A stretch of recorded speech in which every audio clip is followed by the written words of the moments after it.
So this is a video about how and why you slice and how to fix it. So let's start with the right hand. This is all about wrist. This is all about wrist angles.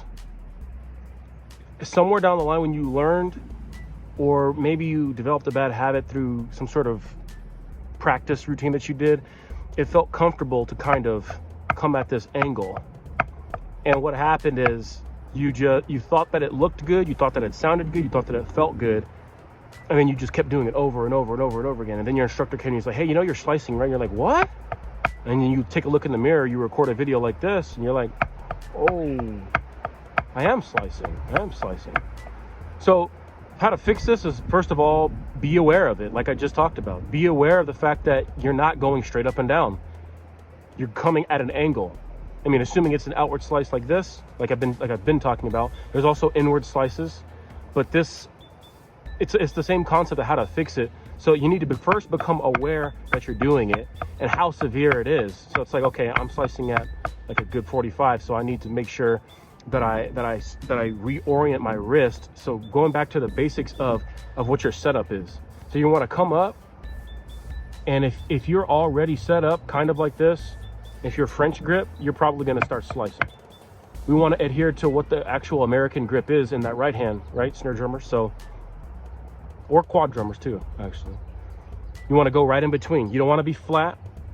That also calls for some sort of slice, and you don't want to be French grip. Now you can go straight up and down in French grip, but as you're playing timpani. And we're not playing timpani right now. We're doing marching snare stuff, right? So you want to be right in between. That's going to set you up for the stick to go right in between. Your fulcrum's right there, or some people are changing the name of it now. Whatever you want to call this nowadays.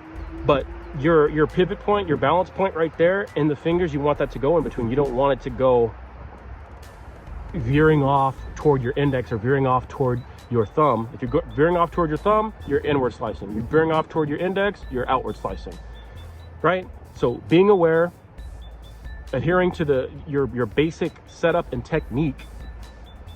And then there's that third thing, how your wrist is actually moving. So if you're moving slightly outward, you want to know what that feels like. Let's say if you do have an outward slice, right? You have an outward slice and you want to fix it. So what does it feel like to slice inward? What does that feel like? Okay, that feels completely different than this. In order to counteract this, a good technique, or I guess mindset to help that would be to do the polar opposite. So start inward slicing. So say if you're doing 8 on a hand, right? Okay, cool. So I'm outward slicing. Let me try to slice inward for a second. What is that going to be like? Okay, now let me try to do it in between. Maybe you slice a little bit less outward. Okay, so if you're doing this technique of doing the polar opposite, you don't want to do it for very long. You only want to do it for a little bit, because you could actually develop the polar opposite habit, and you don't want to start slicing inward now. You go to your instructor, say, hey man, I fixed my slice. Oh, okay, cool, let me see it. And then you start. Like, oh, now you're slicing inwards. Like, oh, dude, I did it too much, right? So only do it sparingly, do it enough. And I would practice that every day until you get straight up and down. Now, also thinking about drumming straight up and down, because that is your goal. So that next thing you're going to want to do is make sure that that bead is in line with your elbow. If we look at it as a straight, if we look at it and feel it as a straight line, and maybe, you know, for my preference, I would like for you to have just a little bit bigger look. That's just a preference. It's not a right or wrong thing. There's a lot of different ways to do this, but I'm teaching you my way. I like to be a little bit bigger. I feel as though I have a little bit more leverage, but some people feel like they have leverage like that. That's totally fine. So straight up and down like so,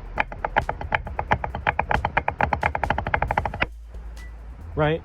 That feels like it is a part of my hand and a part of my, like it's an extension of my body, right? It feels like it's an extension, not something that's separate. So take that, fix your slice, stop slicing. The same applies with the left hand. If you're outward slicing, try to inward slice. If you're an inward slicer, try to outward slice. and try to, it's all about recalibration. You want to recalibrate your wrist motion and your wrist gears, really, to align it so that you understand what it feels like to go straight up and down, not only what it looks like. Cool. All right, I'll see you guys in the next video.